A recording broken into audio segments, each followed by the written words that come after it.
We are following breaking news. A spokesperson for the Israel Defense Forces say it has recovered the body of an Israeli hostage from a building near Al-Shifa hospital today. Israeli officials also claim to have found military equipment and weapons in the same building as the deceased hostage.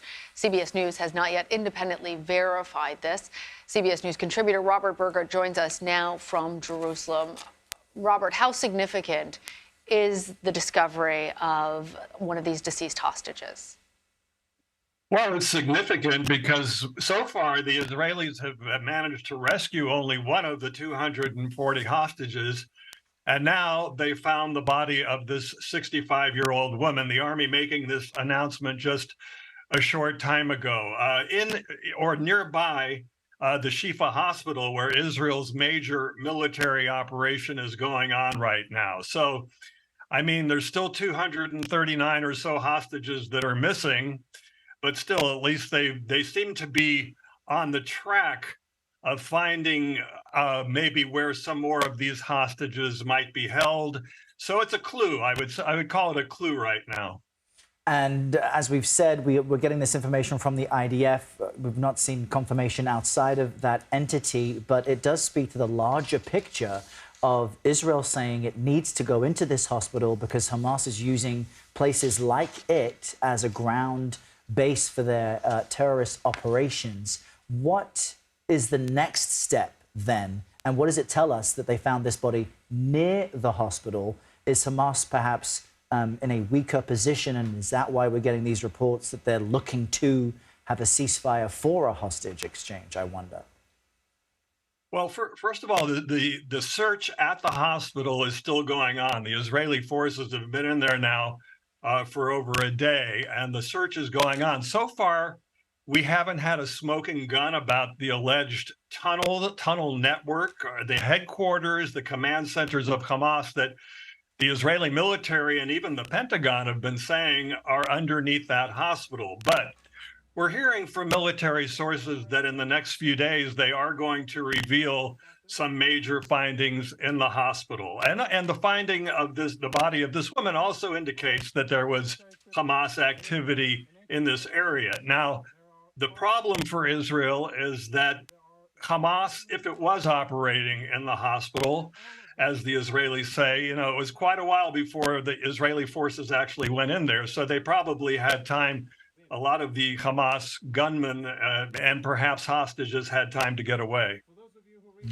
I'm wondering, Robert, if this might have an effect on the way that Israel approaches hostage negotiations with Hamas, especially given the consideration right now for this potential ceasefire in exchange for some of those hostages. Right. So the Israeli War Cabinet is meeting now to discuss a possible deal. What we're hearing is maybe 50 hostages would be exchanged for about 150 in Israeli jails, and we're talking about young people, babies, children, mothers, that kind of thing. And so this is being discussed. But there is some disagreement within the Israeli War Cabinet.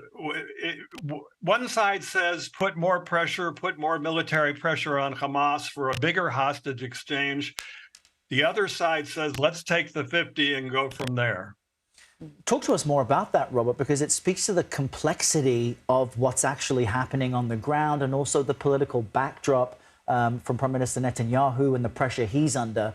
Many seeing that, if and when this phase of the conflict ends, he'll be out of a job. Do you think that the discovery of deceased individuals and hostages might change public sentiment in any way, or might we just continue to see horrors unfold there? I would say that the Israeli public is behind what the army is doing. The feeling is that, put the pressure on Hamas to try and get a prisoner swap. But, one of the problems we've been hearing now actually for a couple of weeks about a possible prisoner swap. Sometimes we hear about 50 hostages, sometimes 80, sometimes 100. By the way, Qatar is the main negotiator in this because it has direct communications with both Israel and Hamas. But, it's very complicated. The communications are very complicated because Hamas is basically hiding underground somewhere in Gaza. So by the time the Israelis say, "Well, we'll take this deal," then it takes about 12 hours, from what I'm hearing, for that message then to get to Hamas, and then more time for that message to get back to Israel. So the negotiations are going very slowly. There are a lot of rumors about a possible deal, but the devil is in the details. Yeah, I didn't realize there was such a delay in getting the communication back and forth, considering you have an intermediary trying to negotiate as well. Just more of what makes this so complicated. Robert Berger, great to have you on this breaking news of the body of an Israeli hostage recovered near Al-Shifa, according to the IDF. Thank you for joining us. Right. We're going to go now over to the State Department. Spokesperson Matthew Miller is talking to reporters. Let's listen. Question now. We would continue to support. I don't have an update on conversations about whether that's an actual possibility. It may be that it's overtaken by events and that the hospital can get back up to running, but that's not. I'm not able to make that assessment at all at this time. Sorry, the question before Tracy's about the UN resolution. You said that was in reference to the resolution, the UN Security Council resolution? The one that passed. Yesterday? Yeah. Okay, you said you voted against it. Sorry, abstained, misspoke, abstain. Yeah, you didn't vote for it. But we abstained, sorry. If you had voted against it, you would have vetoed it. I'm aware, I'm allowed to misspeak sometimes. No, you are, but I just was a little bit confused because I know that, that it passed. Yes, So, yes, I'm aware. My grave apologies. Alex, go ahead. Gravely. Question of substantial military presence versus operation at the hospitals. You did mention a number of times that it's Hamas operates inside the hospital, and you also said you have seen rifles. Can you elaborate a little bit more on what else you have seen that we may not have seen? No. We've seen I will elaborate on the public evidence that we've all seen, but in terms of any kind of intelligence that we have, no, of course not.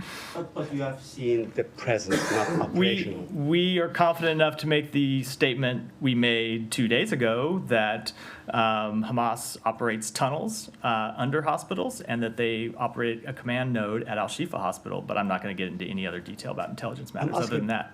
Thank you. I'm asking because both the president and the secretary multiple times called on Israel not to make the same mistake that they have made, the U.S. has made after 9/11. Just want to make sure we are not helping them make the same mistake by just making those statements about operational part. If we have only seen the evidence of presence, not operation. If you're only, I lost you in the. the. Only seen the presence of Hamas. Again, I want to reiterate what I said a minute ago, which is my understanding Israel is in the middle of this operation to take Al-Shifa and have not fully taken it yet, and I think it's a little too early to be passing definitive judgments. I have Azerbaijan. Okay. You want to do it now before I come? Yes. Yeah. Thank you very much. Azerbaijan rejected peace talks in Washington next week. Let me get a fresh reaction so I can follow up. Look, I will say, as we've said before, that we continue to support peace talks to resolve the issues between Azerbaijan and Armenia.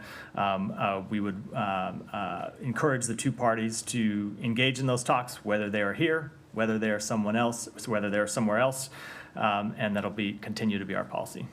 As a secretary, I'll come to you next, Michelle. Yesterday said that they have downgraded, they've canceled a number of high-level meetings with Azerbaijan. When you say high-level, how high do you have in mind? I'm asking because his own deputy was in Azerbaijan a couple of weeks ago. Let me take a country that has never received, Let me take that one back and get back to you. And just one quick follow-up. So you had this decision not to have high-level meetings, but you did have exemption for Karabakh talks because you invited the foreign minister. Is that the case? Again, let me just take that one back, Alex. Michelle, go ahead. No, go ahead. They'll be quick. I'm sorry. One is, have you lifted sanctions on China's Institute for Forensic Science? And the other one is on Guatemala. The Supreme Court is allowing these cases to go ahead against the president-elect. He's calling it a slow-motion coup, and I'm wondering if you guys think it's a legitimate case or not. Let me start with the China piece. So first of all, let me talk about the meeting yesterday and what the president was able to announce. All right, we are watching the State Department spokesperson Matthew Miller move on now and speaking about other issues after discussing ceasefire efforts around the Israel and Hamas conflict. We heard him there say that Hamas, according to U.S. intelligence, does believe it operates tunnels under hospitals, including at Al-Shifa, and the news that we are reporting moments ago was that the IDF says it has found the body of a 65-year-old woman who was held hostage near that hospital. And he went on to say that there's nothing additional to report as far as from the U.S. side about efforts to reach this ultimate ceasefire. Yeah, well, we are going to continue to monitor this. For now, a quick break. Next, the latest on embattled Congressman George Santos. You're streaming CBS News Always On.